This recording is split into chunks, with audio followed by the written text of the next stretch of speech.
Halo semuanya, selamat datang di podcast Teh Hangat. Kali ini kita di season 2 di episode 2 dengan judul Kabur dari Dunia Goib. Ya, saya hostnya Kevin Chiu dengan co-host kita David Wijaya. dan kita kedatangan tamu yang sama-sama udah kabur dari dunia goib.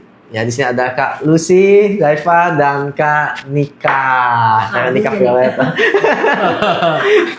Nah, mereka ini sebelum kita ngomongin dunia goibnya ya, kita ngomongin dulu bagaimana pengalaman mereka. Mungkin kalau ada yang lihat Fahira itu terusnya mantan artis gitu ya. Jadi memang pernah gitu ya di entertain. Iya, tapi aku sih nggak mau dibilang mantan artis ya, Siap-siap. karena artis sebenarnya gak ada mantannya. Yeah. Even suatu saat akan balik lagi ke situ, tetap. Benar-benar. Iya. Dulu apa dulu di sana? Aku nyanyi sama aktor juga, jadi main sinetron, main film. Sinetronnya apa aja kan? Sinetron tuh yang stripping, jangan panggil gua Pak Haji, itu sebelum COVID. Nah itu stripping saya. Di SCTV. Kalau FTV-nya banyak sih ya. Kalau FTV susah kalau sebutin nama. Mungkin yang lebih Berarti dikenal. artis lama yang luar biasa ya, banyak yang susah. Bukan, maksudnya nggak hafal. Kadang-kadang kan kita di kontrak gitu aja susah. Apa yang paling susah tuh ada sebuah stasiun TV. Mungkin pernah dengar. Kalau dia pagi-pagi tuh FTV yang judulnya tuh satu paragraf. Iya, betul. Tahu nggak? Ada. Ya, nah itu juga kan ke agak-agak goib kan. Contoh nih, ajab tukang selingkuh, akhirnya mayatnya kecemplung sumur, akhirnya digigitin ular. Nah itu loh judulnya begitu. Gue gimana mau ngapalin nih kadang-kadang. Kita tuh kadang kalau lagi syuting dapat judul yang kayak gitu, akhirnya belum syuting kita udah ketawa duluan. Iya. Lu hafal gak lu? Bukan aku sama-sama pemain gitu. Hari ini apal gak? Kalau sih apal gak ininya apa? Judulnya? Enggak gua. Enggak pernah hafal. Lucu-lucu gitu ya. Iya, tahu kan? Yang nickname-nya Indosiar gitu. Sebut ya. Gitu ya. Kalau aku tuh bukan mantan artis tapi mantan penjahat kali ya. Oh, gitu.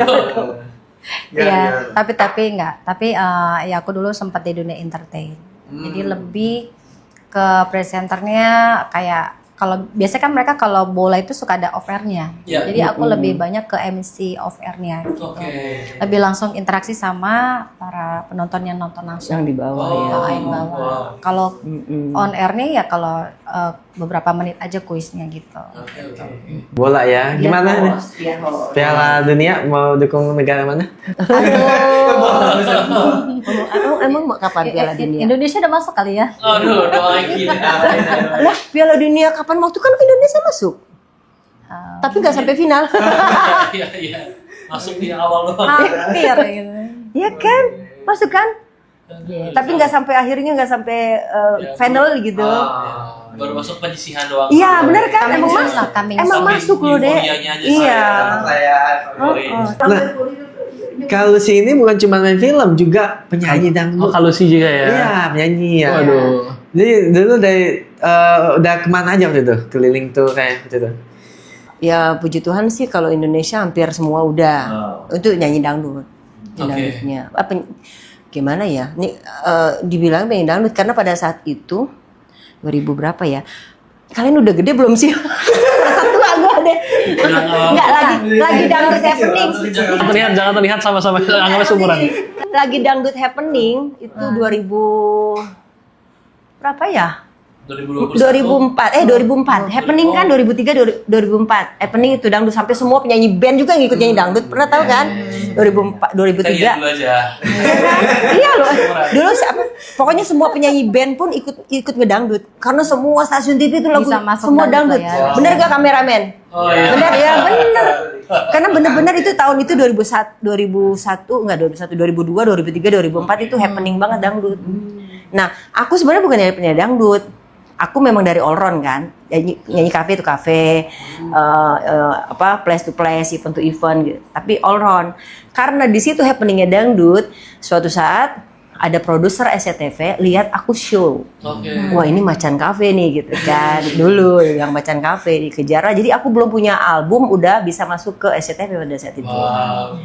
Dan aku baru tahu ternyata itu hebatnya Tuhan. Iya. Ya karena Tuhan lah, bukan karena aku dulu taunya. Nah, lagi zaman aku nggak seperti sekarang kok. Kalau sekarang kan mau jadi terkenal gampang banget, ada bapak ini ya kan, agensi, ya kan? Influencer. Ya, jadi influencer udah jadi artis. Zaman aku tuh nggak gitu kok, David. 2001, 2, 3, 4, 5, 6. Nah, 2006 nih. Itu masih kalau kita mau masuk TV harus punya pas. Pasnya apa? Kita harus punya album. Dalam bentuk kaset atau CD. Nah, 2004 kalau nggak salah, 2005 mulai tuh ada ajang-ajang pencarian bakat kan. Nah, mulai dapetnya ke sini, akhirnya kegeser deh penyanyi-penyanyi yang sesungguhnya. Itu sebenarnya kita tuh dulu justru berjuang bener-bener dari yang penyanyi kafe, penyanyi orkes dorong, nyanyi ancol gitu. Kita berjuangnya bener-bener. Bukan berarti anak-anak sekarang nggak berjuang ya. Cuma perjuangannya menurut saya mereka lebih gampang. Lebih gampang banget ya kan? Yang dulu mungkin lebih dari bawah banget gitu ya, dari ke bawah. Betul. Bikin tangga gitu. Sorry ya, teman-teman yang sekarang juga bukan berarti tidak menapaki tangga. Cuma menurut aku lebih mudah.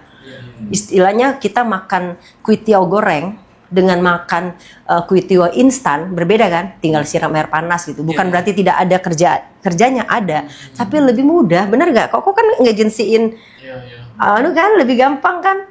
FYP dikit bisa jadi artis, Bu. Ada apa lagi sosial media sih sebetulnya. Ya itu maksudnya karena ada sosial media, iya. Kalau dulu mungkin lebih susah karena nggak ada kanal berita, karena semua dikuasai medianya. oleh SCTV atau media-media besar tadi ya. Exactly. Nah ini Pasti bisa sampai masuk ke dunia entertain. Gimana ceritanya nih dari kalau saya makan Nika?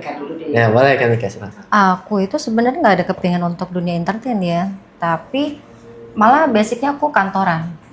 Gitu, kantoran terus ternyata ketemu, dikenalin sama teman-teman dan gak jauh-jauh lingkungannya ada salah satu agensi, disitulah diajakin. Pertama kali aku terjun itu nggak pakai casting, jadi kalau pada nge-host ya? ingat Itu nge-host. nge-host yang waktu yang jam-jam malam tuh jam 12 ke atas tuh, gitu. Dari situ di salah satu channel TV. Nah udah dari situ mulai ada rasa jadi mulai dari situ. Halus sih. nge-host. Ya jadi kalau ini kan nge-host. Kalau aku kan memang yang saya bilang tadi, saya dari orkes dorong, dari panggung to panggung itu kan udah karir nyanyi. Hanya ngerasain. Saking pengen. Jadi ikut-ikutan gitu dulu. Berarti SMA kelas 1. Jadi emang saya kan udah hobi nyanyi nih. Ternyata kata emak gue, asik kata emak gue. Jadi dari kecil itu aku tuh memang udah hobi nyanyi. Jadi gayung, tahu gak gayung? Tahu. Kok tadi masih main gayung kok? Oh kirain.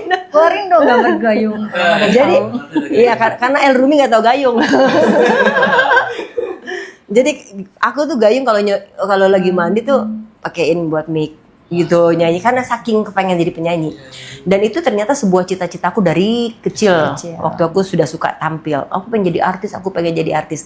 Cuma aku mau kasih aja bahwa kadang-kadang anak-anak kita pada saat dia bercita-cita, apalagi dia sudah ucapkan, itu jangan sampai dipatahin. Beneran deh, karena itu adalah yang aku rasain.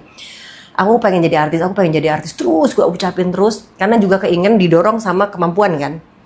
Nah akhirnya akhirnya nggak nyangka aku bisa jadi artis. Jadi kalau kamu tanya kenapa, karena gue pengen jadi artis dulunya. Jadi kalau nikah kan kecemplung ya kan, karena dia hoki. Ada orang ambil tanpa audisi ya kan.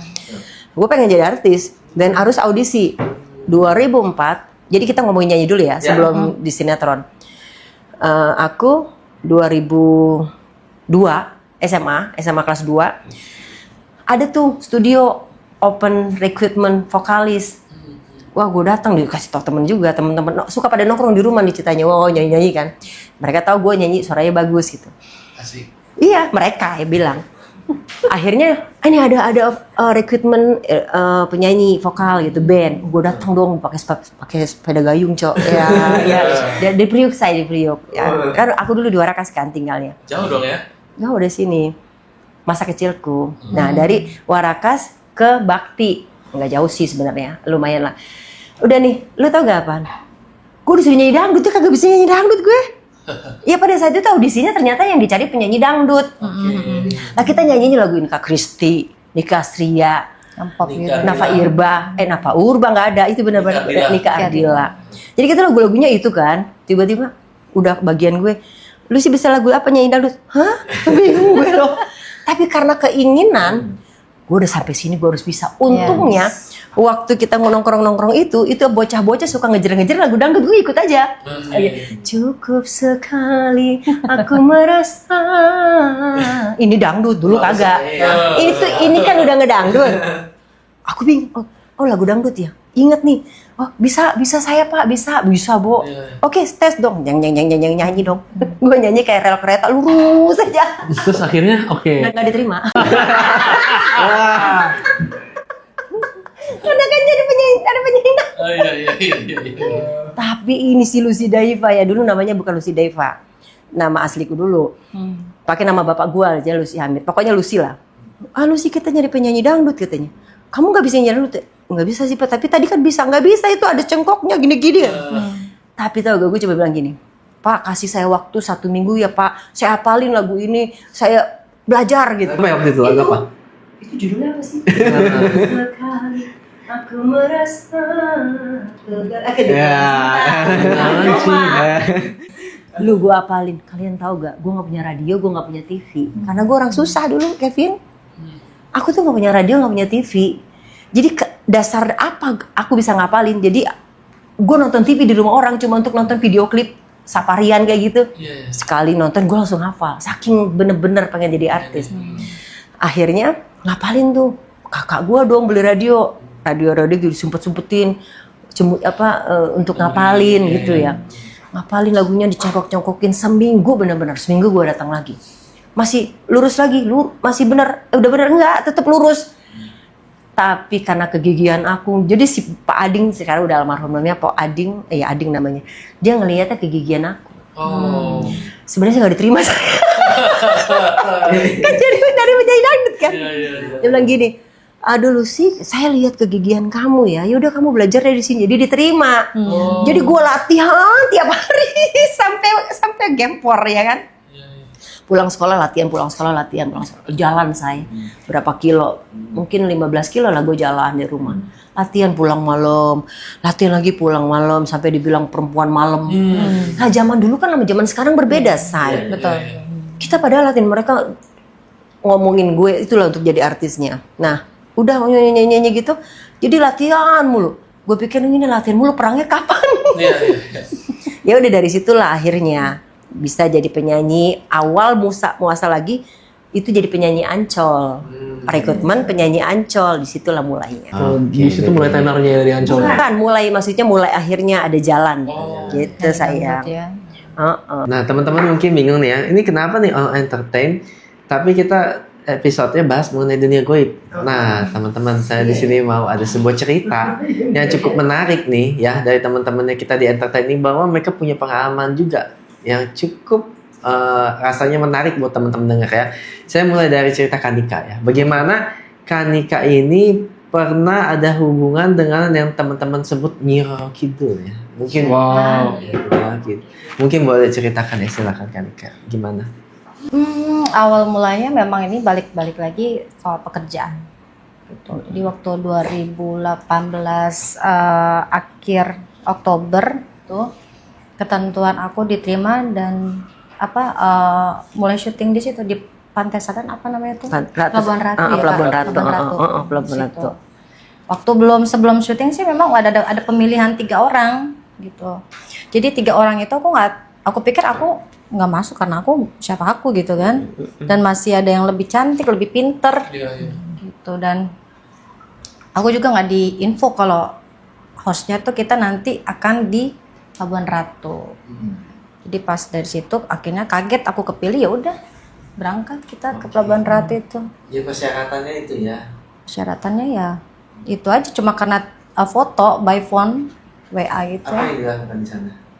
Pas udah sampai sana ya udah kita mulai syuting kayak biasa gitu.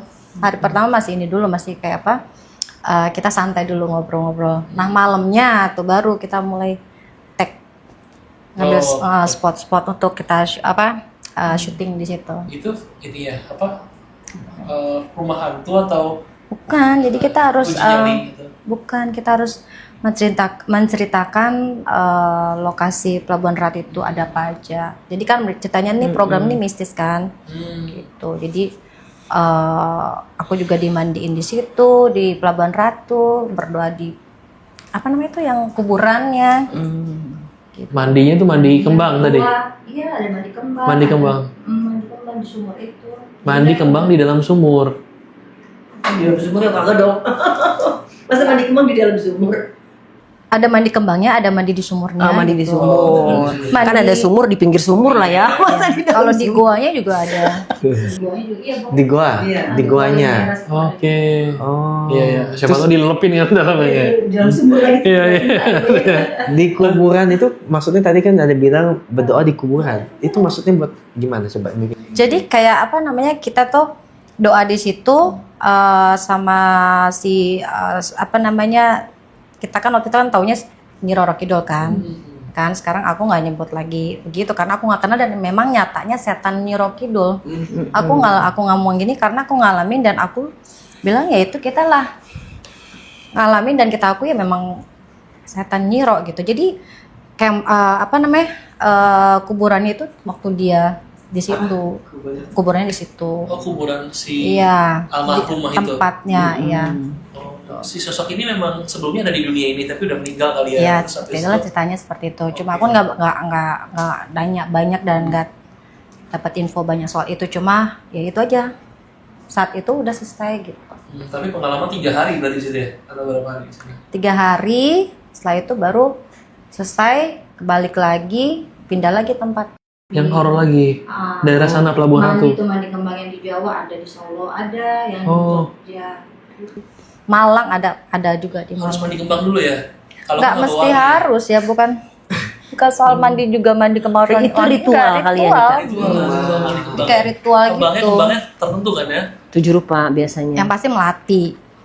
Apalagi biasanya 7 apa rupa. sih, Kak? 7 rupa melati, mawar, terus ada Yang ungu apa pandan namanya, juga. Ngabang nggak ada ya kayak? Ngabang nggak ada ya?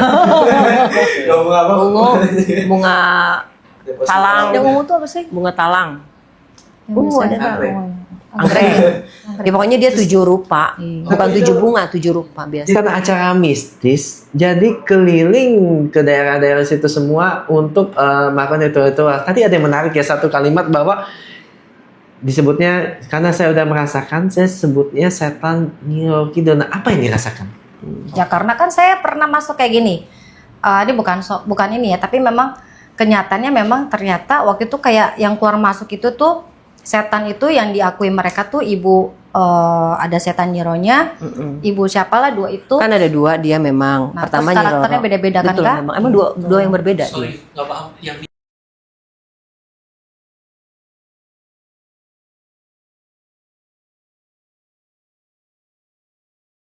Enggak, yang Cuma yang 2 cocok memang. sama aku ada 3. Oh iya, maksudnya dia. Kalau di sana memang terkenal dengan Nyi Roro Kidul sama Ratu Pantai Selatan. beda Aku ya? pikir dulunya sama, ternyata Iya. itu beda. Ibu Ratu, makanya di filmnya Ibu Ibu Ratu. Ratu. Terus sama Nyi Roro Kidul itu berbeda. Beda lagi betul. Wow. Aku pikir dulu sama, tapi ternyata beda. Balik lagi ke apa yang dirasakan ya. Iya. Tadi ya dia kan bilang ini yang udah saya rasakan. Apa maksudnya pernah didatengin atau gimana maksudnya? Masuk keluar ini dirasukin. Oh, Kayak rasa. gitu ya. Oh my god, masuk.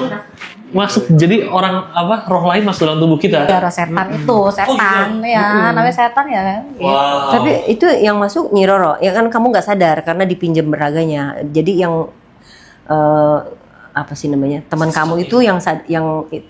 dia yang manfaatin, maksudnya manfaatin tanda kutip ya, karena kan ini dia lagi acara sehingga kan memang ritual itu dikhususkan untuk itu. Oke. Iya. Harusnya gitu, setahu aku gitu. Jadi ada medianya. Nah ini ya betul. Dirasukin terus Waduh. ditanya-tanya Jadi gitu. betul, mereka betul, gitu. betul untuk keperluan mereka. Itu berbagai macam, bukan cuma satu. Tadi 2 yang bisa masuk. Ya, Sorry, berapa? 3. Jadi Oh, yang 3. satu marah-marah.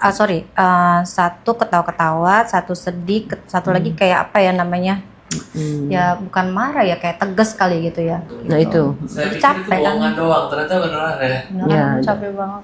Ternyata capek ya, Mbak. Sosoknya capek banget ya. Capek kan abis masuk nih, keluar nih, terus masuk lagi yang lain loh gitu. Kayak gitu, itulah setan. Itu yang dirasakan. Berarti rasa tapi tahu nggak lagi marah gitu-gitunya pas lagi. Setelah itu udah capek gitu, baru udah selesai kayak apa ya, udah dapat itunya, ya udah selesai, dia suka-suka setannya itu. Ya, karena dipinjam untuk sebagai mediasi. Dia tuh dipakai badannya kok. Berapa lama kan nikah sampai syuting kayak gitu? Maksudnya berapa waktunya, berapa tahun kah? Apa? Setengah tahun. Setengah tahun. Setengah tahun gini, tapi setengah tahun tuh karena udah ngerasa kayak ada yang gak enak, karena kan mereka kalau kita udah bersekutu sama iblis itu, sama setan kan pasti ngasihnya nggak gratis ya kak ya, nggak gratis. Jadi minta nyawa. Nah dari setengah tahun itu aku mulai sadar, menuju 1 tahun, 2019 awal November. Minta nyawa. Iya tetap ngejar nyawa, makanya ketakutan kan. Nyawa ini nyawa siapa? Keluarga, tapi nggak berhasil. Akhirnya masuk ke nyawa teman-teman. Wow.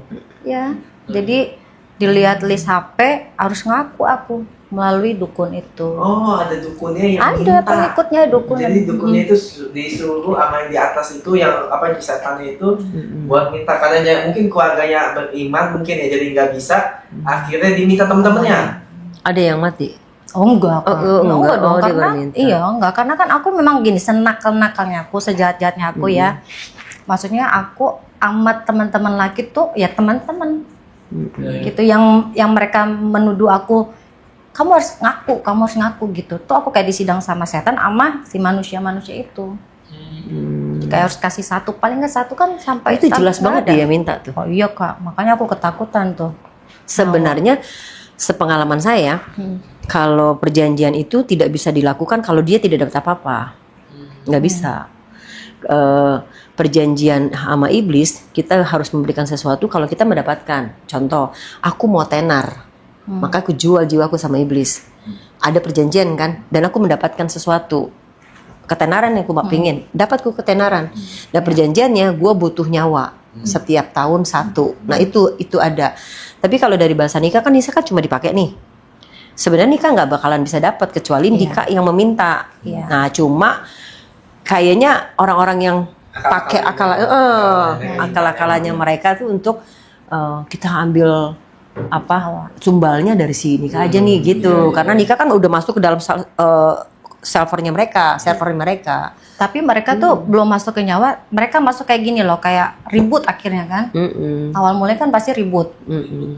Ribut sama keluarga gitu, nggak ada damai sejahtera. Terus mereka. anakku, dampaknya akhirnya anak-anakku juga masuk rumah sakit tiap bulan tuh udah paling rekor di rumah sakit itu, satu rumah sakit bawa anak-anakku. Gila, cuma Yang gara-gara paling- syuting gitu doang jadi mediator. Bukan, mereka bukan syuting, nikah tuh mau Motivasinya nggak akhirnya tahu, dia nggak tahu. dia kan nggak paham. Jadi nikah tuh tanpa sadar dia masuk Iya, ke dalam betul. server itu gitu loh sayang. Dia kan nggak sadar tuh, karena badannya dia kan menyerahkan diri gitu loh, dalam arti ya dia kan karena dia masuk otomatis udah kayak nih kita nih udah masuk nih satu ini kan. Iya. Nikah nggak tahu apa, tapi kita semua nih tahu tujuannya. Nikah nggak tahu, jadi kita tuh istilahnya numbalin nikah. Iya. Nikah kita pakai dia untuk orang-orangnya nikah gitu. Minimal nikahnya yang kena, minimal si nikah Iya. yang ditumbalin nikah pribadi. Tapi karena mungkin nikah nggak bisa, coba untuk biar gimana dia masih dipegang Kristus kan, walaupun dia sudah tinggalkan Yesus pada saat itu kan, akhirnya dia tinggalkan agama sendiri toh, keyakinannya dia karena masuk ke situ.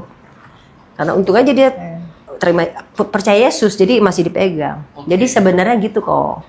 Kalau dalam perjanjian hal gaib kayak gitu, karena nikah ada di dalam server itu sehingga ini diperalatnya untuk itu. Iya. Oke, tadi kita dengar cerita kan. Jadi keluarganya pas dia udah di akhir-akhir dari masa kontrak itu, keluarganya dibuat berantem terus, kemudian anak-anaknya sakit-sakitan dan sampai minta nyawa keluarga atau temannya.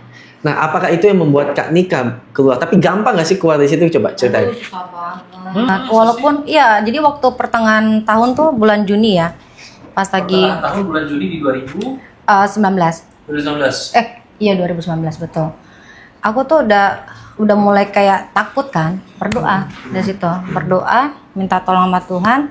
Nah, kayak belum ada apa-apa, bukannya berarti ini ya, tapi kayak masih cemplung masih di situ juga, belum bisa gitu, sampai 2019 awal November baru tuh aku bisa.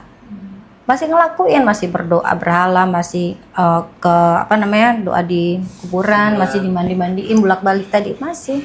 Tapi udah bisa wah ini nggak benar nih, gitu dia udah merasa udah nggak benar minta nih. berdoa sama Gitu. Tuhan dan minta ya udah bener yang Kak Lucy bilang nggak bener nih. Udah sadar sih, tapi Takut, tapi masih untuk susah. lari dari server itu memang dia kan ada benang merah, ada sebuah benang yang tanpa terlihat yang terikat gitu. Iya. Tapi kalau kita lihat kan berarti Kanika kan basically Kanika sih yang mencari tahu ya, mencari kayak gitu kan ilmu ini dan sebagainya. Sedangkan kalau Kak Lucy yang dapat ya langsung didatangkan langsung kayak gitu ya. Iya. Nah, kayak gitu. Kalau Kakak gimana? Ya, silakan. Apa namanya, goib apa ya tadi, ya goib ini atau ilmu ini, ilmu kebatinan ini, atau bisa dibilang kegoib, apa sih namanya dirimu bilangnya, goib ya, hal goib ini. Sebenarnya hal goib itu kan orangnya, sosoknya. Kalau orang-orang yang pelakunya itu lebih ke apa ya, supernatural atau sixth sense ya. Dia bisa paham tentang hal yang goib itu kan ada dua, memang titisan. Nah titisan tuh nggak perlu dicari, itu akan dapat. Ada juga yang cari gitu.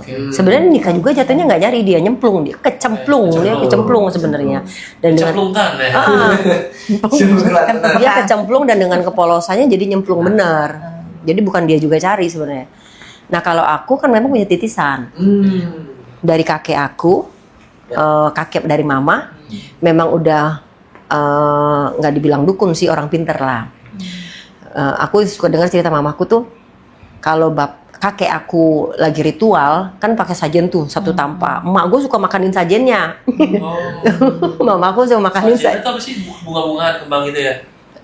Nyokap aku sih lagi cerita ada ayam, ada nasi, terus ada kue-kue, ada kopi. Kata nyokap gua, kita aja nggak makan ayam, si bapak pakai gitu kita curi. Ini nyokap gua loh yang ngomong.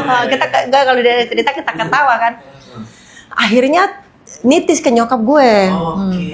Dan nyokap aku tuh setahun minimal sekali jadi macan, coy.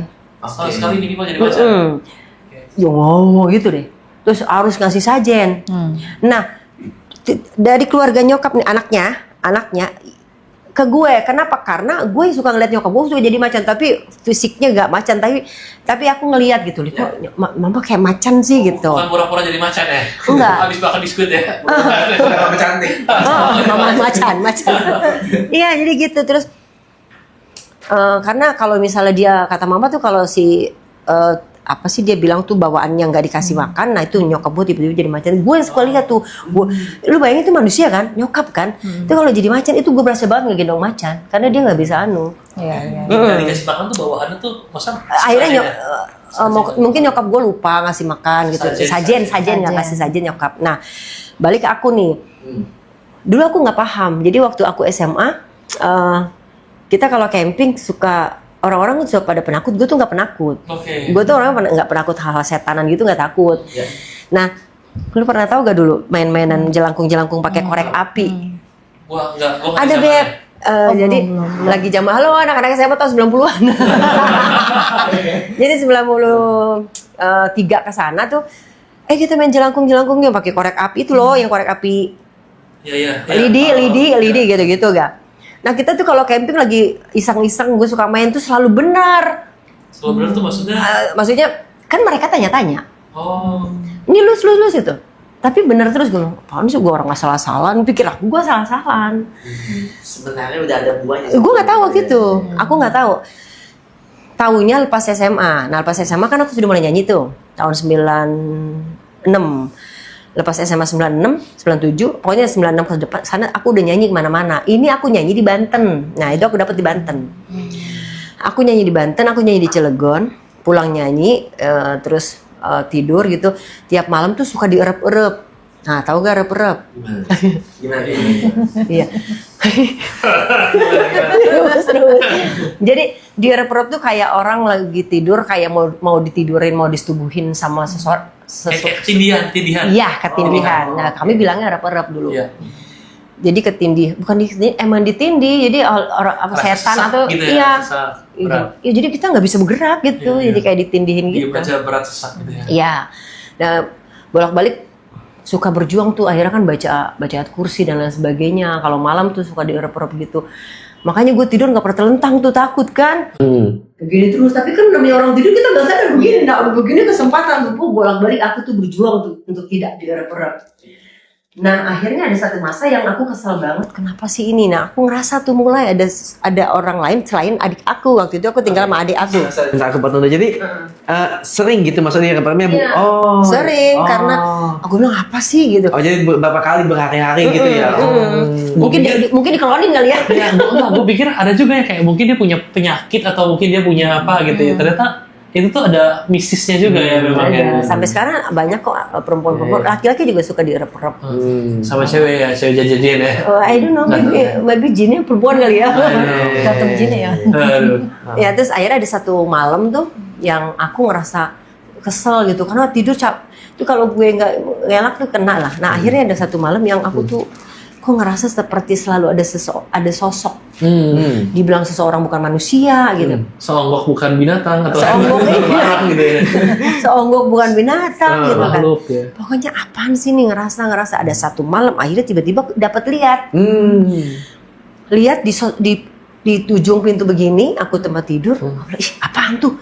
Hitam gede, tinggi gitu. Jadi kan ini rumah ini berapa meter ya? Kalau rumah biasa kan kontrakan biasa nggak terlalu tinggi gini ya. Jadi dia 2 meteran lebih. Saya bilang, ih apaan tuh? Ya, 3 meter. Iya, jadi gue tidur apaan tuh? Enggak, malah kok aku gitu. Aku bangun kok jam 3, jam setengah 4-an gitu. Iya apaan tuh? Gue ketakutan, tahu sendiri cuma apaan gitu. Terus akhirnya belajar tuh, bukan belajar, akhirnya aku ngomong, ajak ngomong, gue interview kata dia. Where do you come from gitu ya. Asik ya. Gue ajak ngomong gini, siapa kamu? Dia nggak jawab loh. Tapi tiba-tiba yang gue kebayangan dia Gundurwo. Jadi akhirnya gue tahu itu Gundurwo. Karena memang sosoknya tinggi gede, hitam, rambutnya ikal. Tapi kelihatan kepalanya bentukan dia Iya, kelihatannya bentuk manusia gitu ya. Enggak dong. Ya dalam arti Jelek lah ya. manusia cakep lagi gimana? Makanya Tuhan menciptakan kita serupa dengan gambarannya karena kita ganteng dan cakep. Setan kan tidak serupa dengan gambaran Dia berarti Tuhan. matanya merah atau belum? Iya, matanya merah. Pokoknya gue nggak ngeliat, oh berarti ini matanya enggak. Aku taunya sosok itulah. Nah, hitam aja udah kayak Hitam tinggi gede. Nggak sesosok manusia lah namanya, makhluk goib gitu kan. Yang suka lu lihat aja deh di film, lu google sekarang nih gue dulu. Habis dari ketemu itu sosoknya. Aku tanyain, dia terus diem. Aku tanya dia siapa, dia nggak jawab. Terus aku bilang gini-gini, kamu mau ngapain sih? Jangan ganggu saya gitu loh. Kamu berhari-hari gangguin saya mulu loh. Saya nggak bisa tidur, saya gituin. Kenapa? Nanya tuh, tapi dia nggak jawab. So aku cuma bilang gini, aku bilang kamu jangan ganggu saya, baru dia jawab. Gue nggak tahu kapan dimana dia jawabnya. Pokoknya gue banyak ngomong, dia cuma bilang gini, aku cuma mau kenalan. Cuma dia bilang gitu. Oh ya udah, nggak apa-apa. Kalau kamu mau kenalan, udah ya kenalan ya. Kamu udah tahu nama aku kan. Terus, nah dia kalau nggak salah dia, pokoknya gue nggak tahu ya dia dibilang apa tidak. Pokoknya udah dia bilang gitu, udah. It's okay, kamu tinggal di sini nggak apa-apa, tapi jangan saling ganggu. Aku bilang, tapi jangan saling ganggu. Ya udah, kata dia. Udah, gue bisa tidur tuh dari sejak saat itu. Nah sejak saat itu gue setan apapun gue bisa lihat. Oke, itu kejadian tahun berapa tuh? 97 berarti. 97. Di Banten, di Cilegon sana. Kalau di rumah ya begitu ya. Itu di rumah kontrakan. Oke, di kamar ya apalagi gitu ya. Oke. Sejak saat itu tuh. Beda-beda, Kak, kuncung-kuncung. berarti. Iya. Terus Setelah ada itu, teman-teman kan. Jadi gue kayak orang gila kan teman-teman. Iya teman-teman gini. Kan setelah itu ketemu sama makhluk-makhluk yang tadinya biasa. nggak kelihatan. Jadi mereka nggak bisa lihat, gue bisa ngomong. Soal itu umur berapa berarti? SMA? 19 kan gue lupa 18 abis 2016 kan saya lulus SMA kan. Oke. Usia 18 tahun tuh. Oke, setelah lulus ya. Lulus kan aku udah mulai nyanyi sana sini, nah itu salah satunya. Ya aku inget banget. Aku undang teman-temanku. Aku kuliah waktu itu ambil D1, ambil desain grafis. Jadi gue undang makan-makan. Gue di dapur dong ngerjain sesuatu. Gue ngomong, gue tanpa sadar ngomong sama tuh orang. Kamu ngapain sih? Udah deh. Gitu. Jadi gue ngomong teman-teman gue bilang, Lucy lu ngomong sama siapa? Iya, gue baru sadar tuh. Oh enggak. Tapi aku kan pikir takutnya mereka gimana gitu. Dan dia sering, lu kenapa sih tiba-tiba suka ngomong sama orang? Akhirnya aku ngomong, ih seru si Lucy gitu. Tapi mereka kan orang-orang Banten kan, mereka nggak biasa, udah biasa. Terus aja kayak gitu sampai aku punya partner kerja dulu di AGP. Namanya biarin aja masih di AGP disebutin ya karena ini kenyataan, jadi dia bisa paham. Dia tuh bikin lagu di studionya nggak jadi-jadi. Oke. Suatu saat, pokoknya 2-3 hari, sementara dia tuh back songnya di Multivision. Gak jadi-jadi, terus suatu saat aku main ke rumah di studionya dia. Mas lu kenapa mas? Pusing gue deadline nih 2 minggu nih buat sinetron ini. Karena dia yang pemusiknya ya, arranger musiknya. Gue 3 hari udah jadi hilang ini kenapa ya? Terus gue tiba-tiba liat anak kecil. Mas itu ada anak kecil. Siapa deh? Dia juga sama tuh, paham yang kayak gituan. Tapi dia lagi belajar. Kalau dia belajar, sampai saat ini sekarang ada si Mas Didi tuh senang ke spiritual. Gue bilang, oh emang kamu bisa lihat terus? Kalau tahu dia tahu. Kalau tahu ada anak kecil, iya itu. Serius Lus? Iya. Perempuan kan? Iya. Dia juga kaget. Beneran Lus? Iya. Itu dia gangguin. Bener. Yaudah Mas diem ya. Keluar gue di studionya dia. Berani misalnya suruh keluar. Mas Didinya yang punya rumah gue suruh keluar. Gue pengen ngobrol sama dia kan. Udah tuh gue ajak ngobrol si adek itu. Mana adek? Gue bilang dek, kamu kenapa gangguin gitu? Gangguin bikin lagu kenapa nggak jadi lagu? Kenapa kamu nggak bantuin dia gitu? Ya, pokoknya gue ngobrol aja. Jadi intinya nggak tahu lah, mungkin dia ada yang kecewa, ada yang kesel. Gue lupa ya. Pokoknya udah gue ngobrol, udah ya. Oke nanti kakak omongin. Ngomong sama Mas Didi, dia gini gitu. Lu lakuin nih. Dia kalau gue lupa ya dia minta apa. Gue bilang Mas Didi ini, yaudah nanti dia beresin. Ntar malam lu kerjain beres kok. Bener. Dikerjain. Terus bener loh Lus. Iya tuh lu pelihara aja dia, baik-baikin. Gue bilang gitu karena kan gue tahu. Jadi gue iyain aja tuh. Iya kan? Nah aku inget nih ke belakang ya, mundur belakang ya. 2097. Penyanyi dangdut itu kan identik dengan kayak apa sih namanya? Pangaris. Jadi pakai pelet ya? Pangaris lah, gue nggak tahu pelet ya. Pangaris. Suatu saat teman gue nyanyi di puncak nih say. Nyanyi di puncak, kalau Sabtu Minggu kelas 2 SMA apa 3 SMA.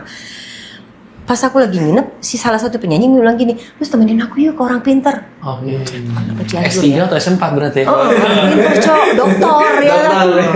Tunggu dulu, Cianjur apa Cirebon? Cianjur ya kalau Jawa Barat. Cirebon, aku dari Cirebon juga. Enggak, ini dekat sama Jawa Barat, berarti Cianjur ya. Aku temenin lu ke sana. Ih gue nggak mau ke situ-situ, gue nggak mau. Dan aku tuh nggak mau. Bisa kayak gitu, gue nggak mau. Nah akhirnya ngobrol. Bawalah ke orang pintar. Ini nih cikal bakalnya juga. Akhirnya aku gampang banget kena sosok itu. Nah itu orang. Nah ini gue disuruh gue nggak mau. Akhirnya tahu gak? Gue di bawah. Lu naik ke atas tuh. Gue di bawah. Itu namanya anak ambar. Jadi seorang ibu hamil tiba-tiba hamilnya hilang. Lu pernah dengar gak? Oh pernah, tapi nggak tahu. Itu namanya anak ambar. Nah, tiba-tiba berapa tahun kemudian anak itu datang lagi secara goib kepada ibunya. Akhirnya ibunya menjadi orang pintar. Si kakak itu tuh, si teteh itu ke situ. Gue mau di bawah nungguin. Lu apa yang terjadi? Jurkannya bilang panggilin si teteh yang di bawah. Akhirnya gue naik. Singkat cerita aja lah, gue mau apaan? Gue nyeces gitu. Gue bilang apaan sih? Jijik kan? Gue diemin. Sebenarnya si teteh itu bolak-balik ke sana nggak pernah dikasih apa-apa. Gue datang langsung dikasih gada, dikasih apa, model gada sama keris gitu. Gue nggak bisa jaganya, dia bilang nggak boleh bawa kamar mandi. Gue mau bawa aja kamar mandi, hilang gue. Penglaris ya, penglaris. Gue nggak minta dikasih. Tantangannya nggak boleh bawa ke kamar mandi. Gue ke Mangga 2 kebelet-belet dong. Bawa kamar mandi hilang. Dan gue tuh ternyata si anak itu suka ikut gue. Sejak dari situ dia kegendong-gendong ke aku. Kalau ada yang pinter, orang pinter lagi, lihat lu gendol-gendol lu gak berat, pantesan gue suka berat. Nah dari situlah gue ngerasa makin banyak aja nih orang-orang goy-goy suka nempel sama gue gitu. Tapi bedanya gue nggak kayak Nika gampang dimasukin. Gue nggak bisa dimasukin. Dan itu aja. Karena ada ilmu deh ini ya mungkin ya, jadi beda. Nah tapi kan waktu itu sampai pengaruh segala macam ilmunya berarti udah cukup tinggi ya, maksud dalam goy gitu. Tapi kenapa sampai nggak lagi di sana gitu? Maksudnya udah nggak di situ lagi berarti ya? Kenapa bisa sampai itu ada terjadi? Kalau Nika kan sampai karena diminta nyawa. Kalau sih gimana? Karena aku kan merasa bahwa saya tidak berilmu ya. Tidak berilmu. Maksudnya gue tidak mencari ilmu itu. Kalau aku mencari ilmu itu mungkin ada sesuatu yang bisa diambil kan. Kalau aku kan memang ditempelin gitu. Maksudnya kayak nih aku datang ke tempat orang pintar. Selalu cuma sekedar nganterin. Itu nanti si orang pintar transfer ilmu ke gua. Kok bisa? Iya bisa. Dan gue nggak sadar. Ntar gue keberatan sama ilmu. Ada satu hari di hotel Hilton, Sultan ya, Sultan lah pokoknya. Saya lupa itu usia saya berarti 25 tahun. Oke. Itu bukan ini loh, bukan guru saya. Maksudnya saya kan Islam, berarti kan bukan ustadz yang ngomong. Ya, ya. Orang Buddha. Oke. Pendeta Buddha. Gue lagi ngobrol-ngobrol, tiba-tiba dia di meja lain loh. Gabung ke gue. Dia cuma bilang gini, namamu siapa, Dek? Oh iya Pak, mari Lucy gitu. Apa dia bilang? Usia 30 kamu akan jadi orang pintar. Oke. Saya sih pinter sih Pak ya. Kok ngeri banget ya tiba-tiba ada orang datang Serius, gitu. kan? Bante mungkin atau biku gitu ya maksudnya ya. Iya pokoknya dia biksu apa Buddha, pendeta Buddha Dan mana ya. ternyata beneran di usia 30 Enggak, tar langsung. dulu. Nah, oh gitu. Oh iya Pak, kamu akan jadi orang pintar, pakai ini untuk bisa banyak nolong orang, kata dia gitu. Oh iya aja gue gak ngerti. Tapi yang aku ngerti, aku ditempelin banyak kan ilmu-ilmu begitu. Emang keberatan karena nggak gue pakai. Nah, karena harusnya udah kayak gitu, gue harusnya ritual tuh kayak nikah. Oh. Yang ritual yang gue puasa ini supaya gue bisa pakai ilmu itu. Karena gue nggak pakai, kadang-kadang yang mereka tuh berat, hilang sendiri atau gimana gitu. Nah akhirnya kenapa enggak? Karena udah kayak gitu-gitu kan pribadinya aku sendiri kan rusak. Kenapa enggak? Karena aku kenal Yesus. Oke. Gitu. Karena aku kenal Yesus dan terima Yesus, basically-nya memang tuh ilmu kagak dipakai sama saya, ya mau nggak mau hilang semua. Gitu. Iya, oke. Oh jadi kalau Lucy ini dia sedikit berbeda ceritanya, dia itu punya ilmu tapi dia nggak mau pakai gitu, nggak mau pakai ya, sehingga dia karena nggak mau aja gitu ya. Tapi Karena nggak tahu, Iya. nggak tahu berhentinya ya. kapan berarti? Kalau misalkan tadi kan 25 tuh disampaikan 30 tahun berarti. Oh iya 27. Oh, 27 Usia 27 berarti ya? terima Yesus kan aku Oh. 27 tuh. Oke. 28. Oke, berarti setelah Usia 28. 28 terima Yesus, jadi tanggal usia 30-nya nggak Udah jadi nyampe. karena Iya. udah dalam Tuhan gitu. Jawab kan kok? Iya. Oke. Kalau ya makanya karena gini, karena Tuhan Yesus tahu dia ini kalau nggak dipakai gue, dipakai setan. Iya. Gitu kan. Iya, iya. Iya. Tapi kan lumayan 30 tahun tapi bisa bantu orang banyak dengan kepintarannya. Tapi kepintarannya dalam Kan menurut dia kan. Kita nggak tahu jadi apa. Iya, iya. Tapi dampaknya nggak baik buat yang misalnya kayak kamu sih. Ini aja baru berapa bulan udah berasa ya Iya, iya. bahwa itu akan nuntut sesuatu yang tidak baik. Iya. Tapi kalau sih kan Nikah. Nikah kan kecemplung lah di situ kan. Terus gimana bisa berhentinya? Apakah memang capek atau udahlah gitu kan? Udah Kalau gimana? aku berhentinya ya karena Tuhan ya, karena jadi gini, ketika ada ketakutan udah mulai nyerang tuh, ya jadi waktu mau keluar tuh berusaha keluar pas lagi ada rasa ketakutan. Oke. Ketakutan, jadi udah takut, udah nggak tahu mau ngapain lagi, ya udah cuma bisa berdoa sama Tuhan, teriak capek gitu kan. Takut mau mati ya, berarti Iya. apalagi keluarga juga diancam itu ya. Ya itu satu saat takut mati. Baru sih ada gak pengalaman kayak gitu mungkin yang berhubungan dengan nyawa atau santet yang sehingga buat berhenti gitu? Jadi dia ini dipakai oleh orang-orang yang punya kepentingan. Oke. Jadi untungnya nikah buru-buru sadar. Emang bener-bener sih bisa. Kalau nggak dianya, keluarganya kan udah terbukti ya. Nah, aku kalau dibilang gue mau berhenti, karena ngerasa mungkin itu biasa aja gitu loh. Jadi nggak kepikiran, oh mau berhenti. Kecuali memang udah jadi dukun kali ya, gue mau berhenti gitu bisa. Karena nggak ngerasa biasa aja gitu. Nah, cuma memang malahan aku nggak pernah tuh mau dimandi-mandiin kayak gitu-gitu, nggak pernah mau. Karena ngerasa apaan sih? Jadi sebenarnya pribadi aku tuh nolak hal yang kayak gituan. Contoh, mamahku tuh sering banget ngajak ziarah gitu. Ini itu gue nolak tuh. Tapi anehnya aku kan dapet yang kayak gituan, gitu, lucu kan? Jadi kalau misalnya gue mau berhenti kayak gini-gini, karena biasa aja, jangan dipercaya. Nah kalau ngalamin tentang santet, aku sering. Dulu lagi remaja sering banget kena kiriman ya, bukan disantet. Jadi kiriman itu kan beda-beda. Kiriman paket tidak terlihat. Iya, ya betul. Jadi kalau dulu masih remaja, masih gadisku yang dikejar orang, mungkin orang nggak suka nolak cintanya kita, itu bisa kena juga. Aku pernah jadi kayak orang linglung, ada karena ditolak, ada orang yang ikut tolak cintanya, aku sehingga raganya kemana itu ada. Aku pernah ngerasain juga. Aku yang paling benar-benar nyata itu dulu saya punya suami, mantan suami, baru nikah. Berapa bulan kemudian dia kena santet. Oke. Itu berasa banget tuh dia santetnya dia tuh berasa. Karena kan aku tahu goib itu kan kok. Jadi waktu dia kena, gue tahu nih dia kena gitu. Kiriman-kiriman gitu tahu. Dan orang tuh nggak percaya yang kayak gitu. Kalau gue ada satu masa malam itu kayaknya ya, menurut aku si kirimannya ini yang ngirim ini udah bilang gini, gue nggak mau tahu ya nih orang mati harus gitu. Jadi si suami ini disantet sama seseorang lah. Pokoknya waktu dia kena itu, kita ngomongin pengalaman yang santet ya. Aku lihat banget, ngerasain banget waktu santet itu datang ke rumah. Serius. Jadi ada satu malam aku tahu itu perjanjiannya. Jadi rumah itu, bagian dari rumah kita, yang rumahku yang pada saat itu di Srengseng masih genteng. Dan itu kerasa banget dilemparin kerikil, tau gak kerikil? Kerikil gitu. Gue sholat tuh. Iya, aku sholat sama kakakku, sama iparku. Kak, kita lagi diserang kak. Nah, kebetulan kakak gue juga seneng yang kayak gitu-gitu. Jadi kita pada baca-bacaan, doain tuh supaya menghalang gitu. Nah, si suami tuh yang malam itu kayaknya udah mau selesai nih. Emang bener. Jadi kena tuh ke dia. Gue rasain bagaimana waktu dia diserang. Dia tuh udah mau mati, say. Gue udah gitu kayak ayam dipotong lehernya masih mau berusaha untuk berdiri.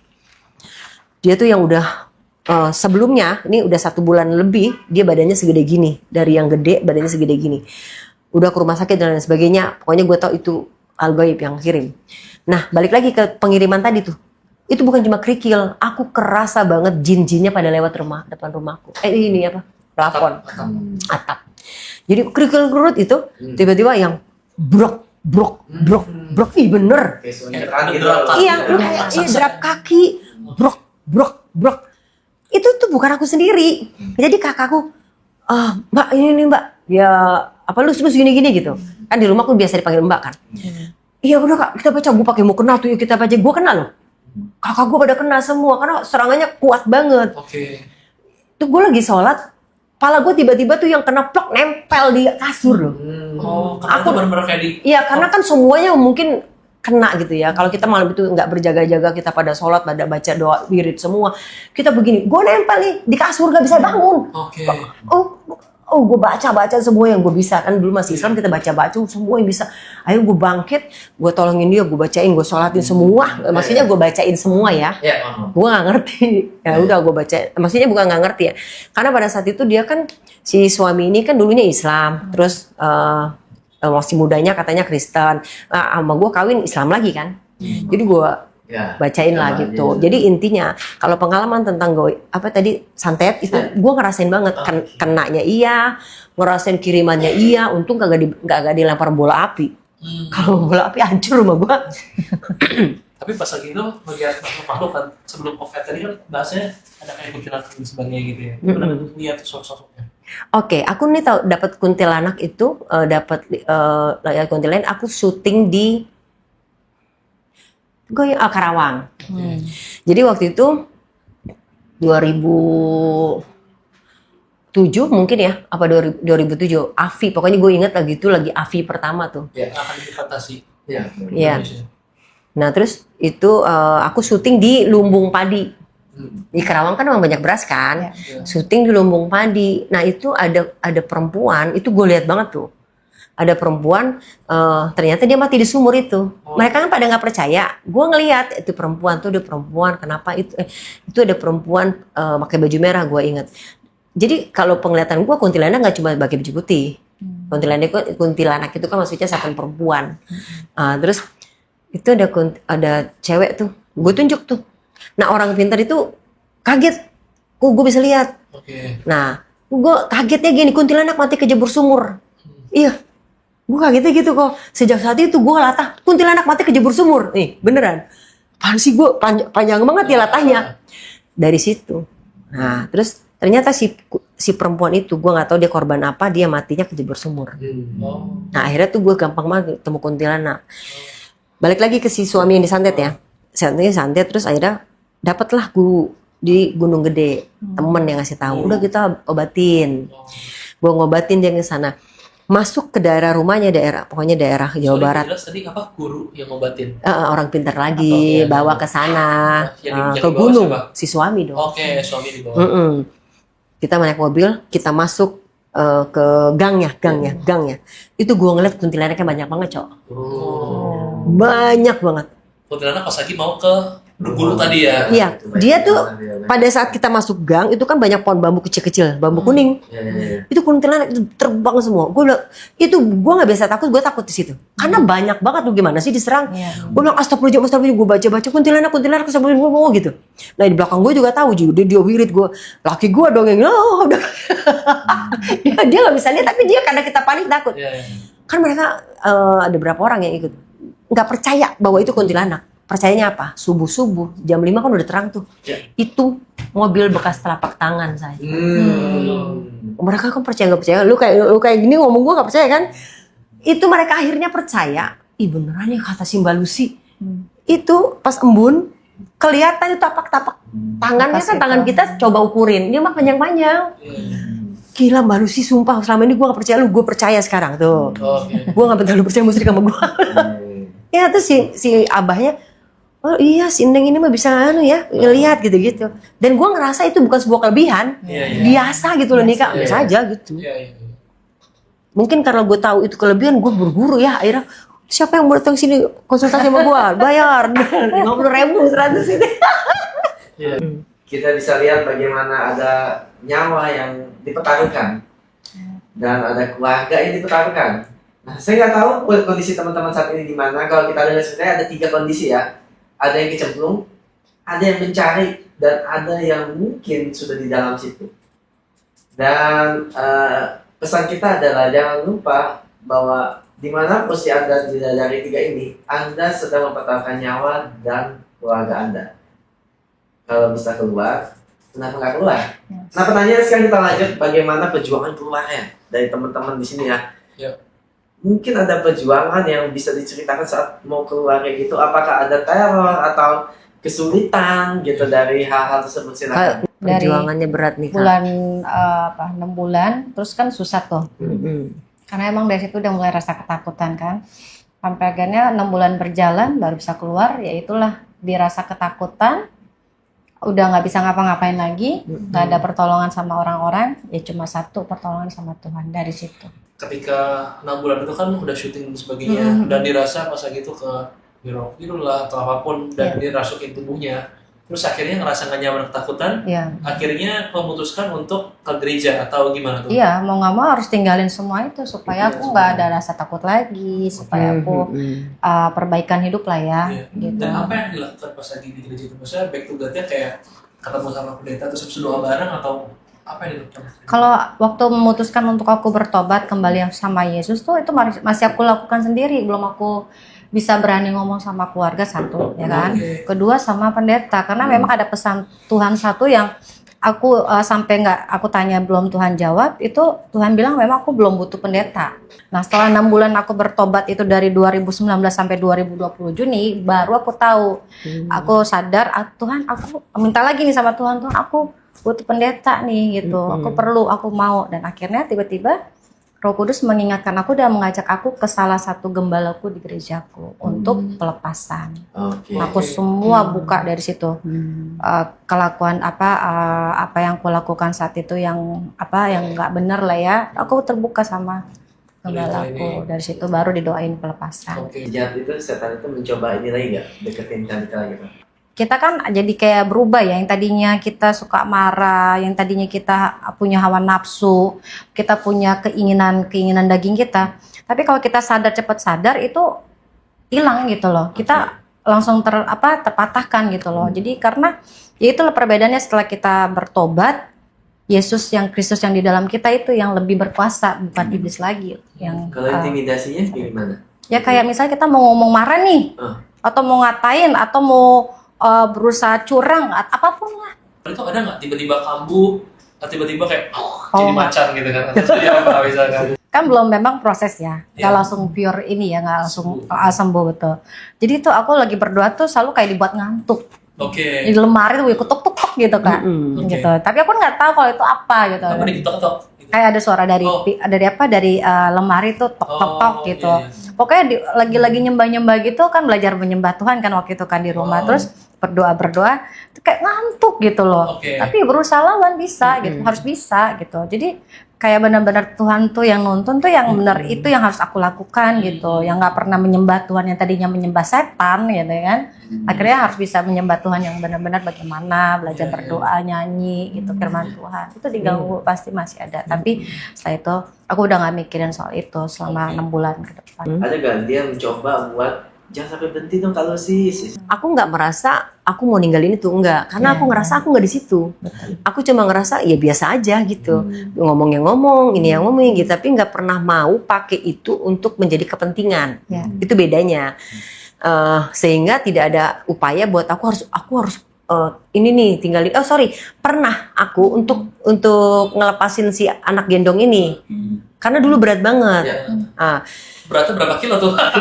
Ngegendong anak umur 8 tahun lu di sini. Berarti anakmu berarti Kak? Iya, bukan masih muda kan, masih gadis kan. Oh iya. Iya, 8 tahun berarti. Iya, dia gue gendong mulu. Nah, waktu aku ada si anak ini nih, gue kalau ditabrak orang, yang nabrak gue mental loh.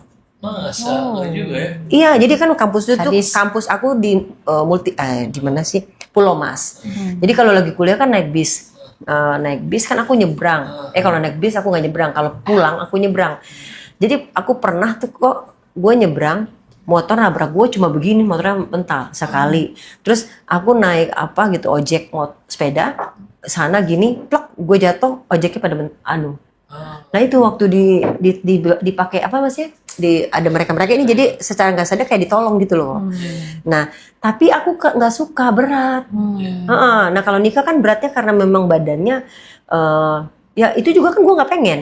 Ya nikah juga sama, sesuatu yang dia tuh nggak mau tapi dia lakukan otomatis. Nah aku pernah minta tolong tuh dilepasin.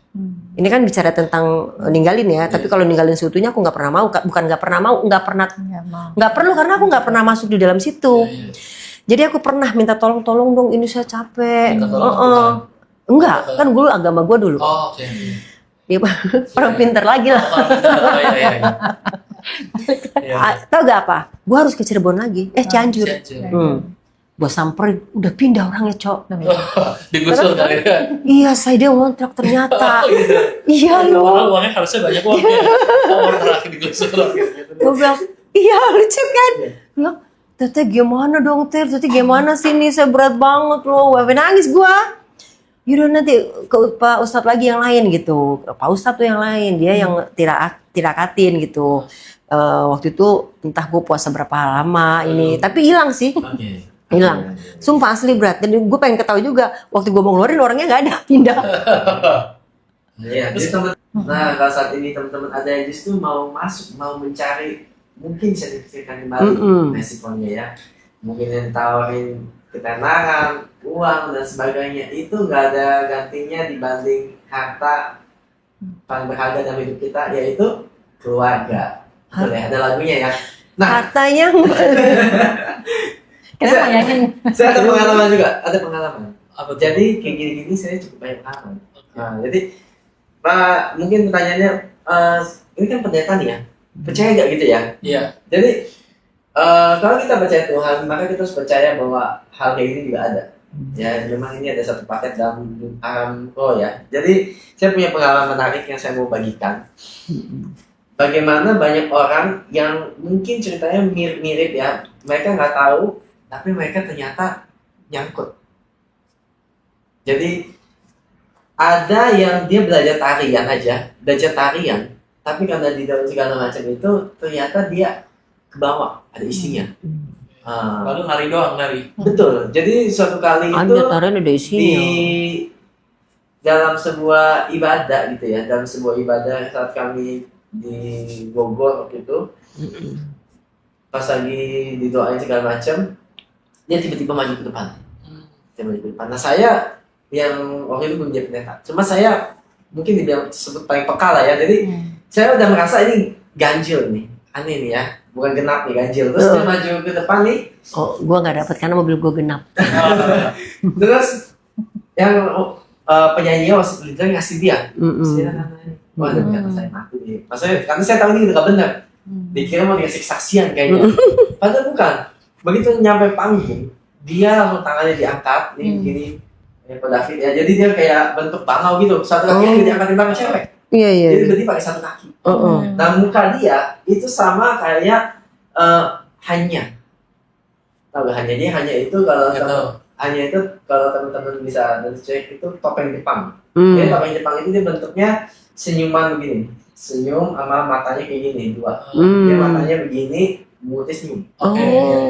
Nah pas saya di situ akhirnya saya udah pas masa maju saya doain gitu. Jadi saya langsung Iya. makan gitu kan. Dia langsung mau teriak mau ngamuk dibawa sama tim semua ke belakang. Nah saya cari tahu juga bahwa ternyata setelah di internet saya cari tahu kenapa kayak topeng Hanya ya. Ternyata topeng Hanya memang mengenai tarian dipakai Iya, iya.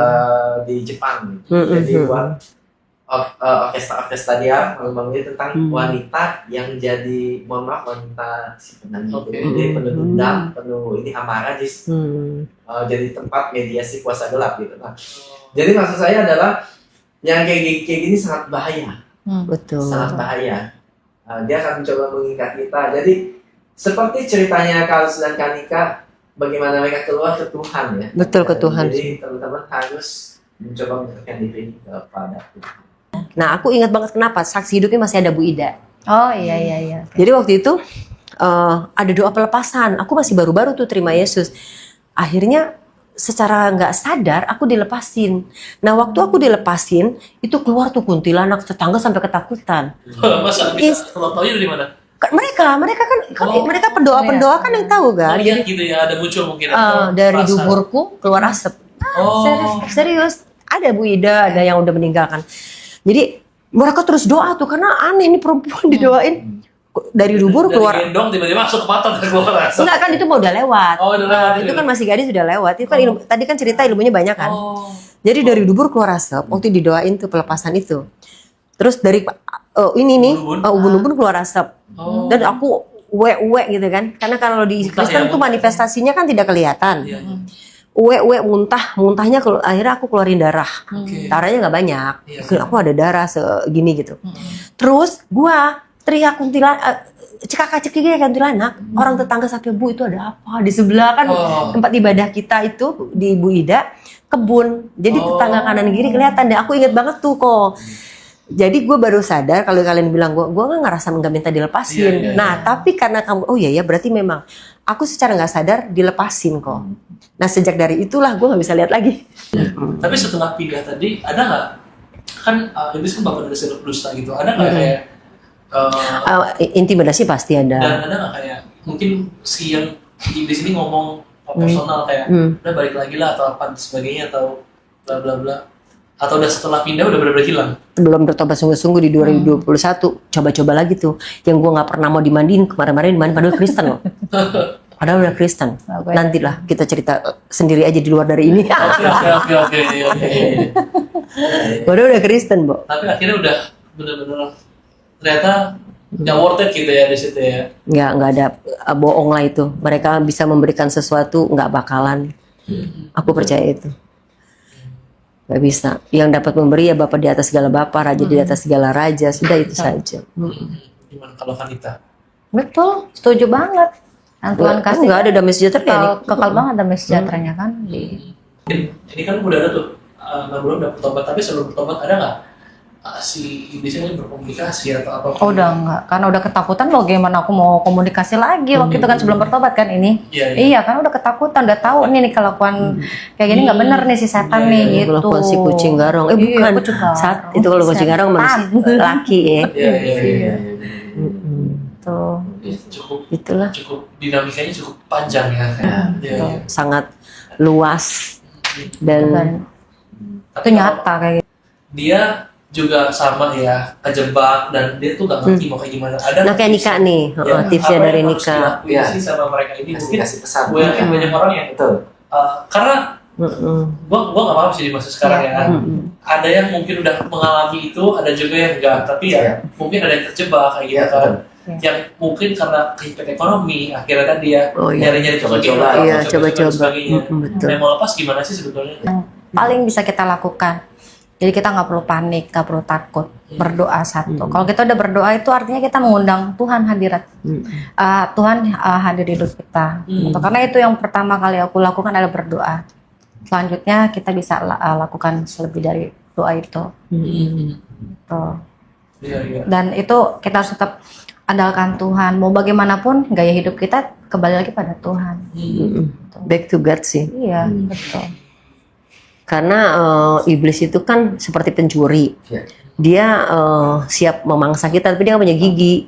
Jadi even di saat kita sekarang kan bicaranya tentang saya dari kecil bukan Kristen nih, akhirnya sudah mengenal Yesus, bukan berarti aman-aman aja. Betul. Ada masa intimidasi juga masuk bahwa kayaknya lu bener lo, gini gitu, ada intimidasi itu. Tapi karena sekarang aku mengucap syukur karena mengenal Yesus, sehingga aku punya tameng gitu, tamengnya Yesus, perisaiku Yesus itu, jadi nggak ada takut sih.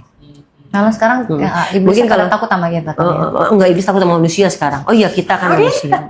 Kata iblis gini, lari kepada Tuhan. God, aku resign kayak gitu. Kata Tuhan, kenapa? Manusia udah lebih kejam daripada gua sekarang. Ingat bahwa segala sesuatu ada resikonya, termasuk hal-hal yang teman-teman pikir ingin dapatkan dengan cara-cara yang melalui roh seperti itu ya. Karena keluarnya mungkin bukan berarti nggak bisa, tapi cuma Tuhan yang buat kita bisa. Jadi pesan kita teman-teman supaya mencari Tuhan selalu. Nah, ada closing statement mungkin dari ini? Mau agama apapun ya yang ada saat ini yang lagi menyaksikan, ya paling penting ya nanti gimana caranya kita mendekatkan diri kita kepada Tuhan, itu sangat penting ya gitu. Ya, dan nggak ada yang instan ya tadi kalau misalkan kita lihat case-nya bahkan cuma jadi mediator doang aja gitu kan, bukan minta sesuatu aja itu sampai taruhannya nyawa gitu kan, itu sesuatu yang gila gitu. Bayangin aja ginjal kita aja dihargai 2M 5M aja kan ada yang mau gitu kan, masa nyawa sih, itu kan lebih mahal lagi kayak gitu kan. Jadi nyawa kita sangat berharga, jangan sampai ujung-ujungnya kita tukarkan ke kita ke hal-hal kayak, apalagi ketika kita tukarkan ke sana pastinya kita mungkin nanti di alam maut juga mungkin jadi hambanya si jahat kali ya. Jadi hopefully teman-teman yang lagi menyaksikan lagi patah semangat ya, jangan sampai menukarkan dengan hal yang instan, apalagi yang berhala kayak tadi, karena hukumannya itu jauh-jauh lebih berbahaya kayak gitu. Jadi jangan sampai terjerumus sana, dan kalaupun terjerumus sana segera balik ya, hubungi pemuka agamanya masing-masing, berdoa, bertobat supaya bisa mendapatkan mendapatkan jalan keluar.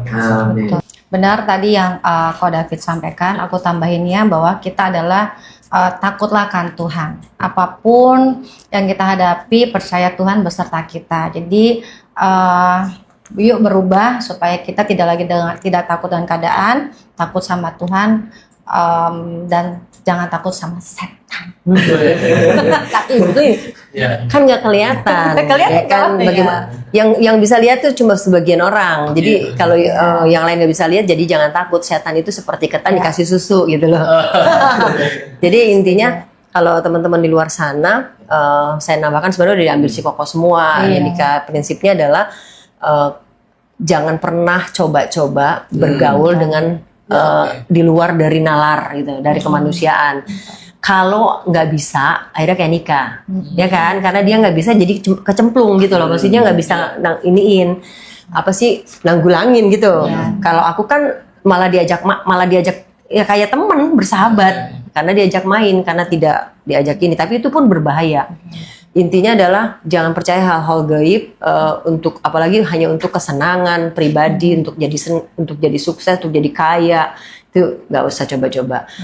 Bukan cuma sekedar lari kepada Tuhan, tapi harus berdialog. Karena orang kadang-kadang dia lari cuma beribadah doang. Tapi berdialog berarti adalah berdoa. Karena komunikasi dengan Tuhan yang pertama adalah berdoa. Seperti ini kata dibilang, jangan berhenti berdoa.